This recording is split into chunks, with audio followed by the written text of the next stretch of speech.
Este é o terceiro bloco da entrevista com Laurentino Gomes, que está lançando 1822, seu novo livro sobre a independência brasileira. Laurentino, como 1808, seu novo livro tem um subtítulo longo, divertido, né? Como um homem sábio, uma princesa triste, um escocês louco por dinheiro, ajudaram Dom Pedro a criar o Brasil, um país que tinha tudo para dar errado. Quem é a princesa triste e quem é esse escocês louco por dinheiro? A princesa triste é Leopoldina, a mulher de Dom Pedro, a primeira imperatriz brasileira. É um personagem fascinante porque ela nasceu e foi criada na corte mais ilustre da época, que era de Viena. Ela chega ao Brasil repleta de ilusões, ela gostava de borboletas, de rochas, tinha uma boa noção musical e achava que viria para um lugar exótico, idílico. E ela chega ao Rio de Janeiro e começa a se desiludir com tudo. Ela descobre que o Brasil, ao contrário, é um lugar tinha muito calor, muito inseto, animais peçonhentos, muita sujeira, muitos escravos. Era maltratada na corte portuguesa, que tinha inveja dessa princesinha, quase como uma boneca de porcelana que chega da Áustria. E, principalmente, ela descobre que aquele marido bonito que ela tinha visto no medalhão, que tinha sido remetido para Viena, sofria de epilepsia, era um sujeito muito mal criado, muito duro no tratamento com ela, e principalmente infiel. Ela descobre a infidelidade do Dom Pedro logo.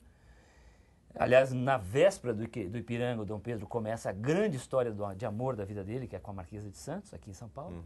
E essa princesa, ela vai morrendo em público. Ela tem 9 gravidezes em 9 anos, com 2 abortos e 7 filhos nascidos vivos. Mergulha em depressão e ela morre abandonada pelo marido, desiludida com tudo, em 1826. Então é uma história trágica, né? O outro personagem é o Lord Cochrane, um herói maldito da independência brasileira. Lord Cochrane era um herói da guerra contra o Napoleão na Inglaterra. Ele tinha infernizado a vida do Napoleão no Mediterrâneo, mas aí ele se envolveu no escândalo na Bolsa de Londres, foi preso, fugiu da cadeia. Em seguida ele foi contratado para fazer a independência do Chile, do Peru, do Brasil e depois da Grécia contra os otomanos. Era um mercenário. É um mercenário. Agora, é um personagem fundamental porque ele vence a guerra contra os portugueses no Norte e Nordeste. O Brasil não tinha marinha e ele era um homem muito experiente. Só que ele era louco por dinheiro. Então, ele fez algumas coisas absurdas. Por exemplo, ele saqueou a cidade de São Luís do Maranhão. Foi o primeiro saque. Foi o primeiro saque. Ele, em vez de tratar como uma cidade aliada, que havia sido libertada dos portugueses, ele tratou como uma cidade inimiga. Saqueou a cidade e só devolveu os bens para os moradores depois que eles concordaram em pagar um dinheiro a ele. E pior, depois de um certo tempo, o Dom Pedro não tinha dinheiro para pagar o que havia prometido, ele roubou um navio brasileiro, a fragata Piranga, e levou para a Inglaterra.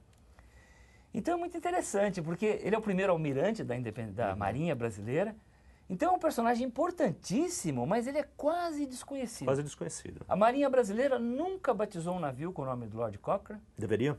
Deveria. Eu perguntei para um almirante no Rio de Janeiro, eu falei, por que a Marinha nunca batizou um navio com o nome dos Cochrane? Ele falou, ele é o nosso primeiro almirante, mas ele roubou o nosso navio, né, Laurentino? E essas coisas são difíceis de perdoar. Eu queria agora voltar à frase que encerra aqui o seu subtítulo. Um país que tinha tudo para dar errado. Deu certo? Depende sempre da perspectiva do observador, né? Se você observar o Brasil em 1822, deu certo. Aquele projeto de Brasil que resulta no país que nós temos hoje, um país grande, de dimensões continentais, de 190 milhões de pessoas que se reconhecem como brasileiras, deu certo. Porque o Brasil tinha tudo para se fragmentar, para mergulhar numa guerra civil, numa guerra étnica, ou até ser derrotado por Portugal, porque não tinha dinheiro, não tinha exército, não tinha marinha, não tinha arma, não tinha munição, não tinha soldados. Por uma combinação curiosa de sorte, acaso, improvisação, mas também de alguma sabedoria dos homens que lideravam o país naquela época, ele deu certo. Agora, se você caminhar um pouco e observar o Brasil de hoje, essa é uma pergunta difícil de responder, né? Então vamos responder no próximo bloco. Este foi o terceiro bloco da entrevista com Laurentino Gomes.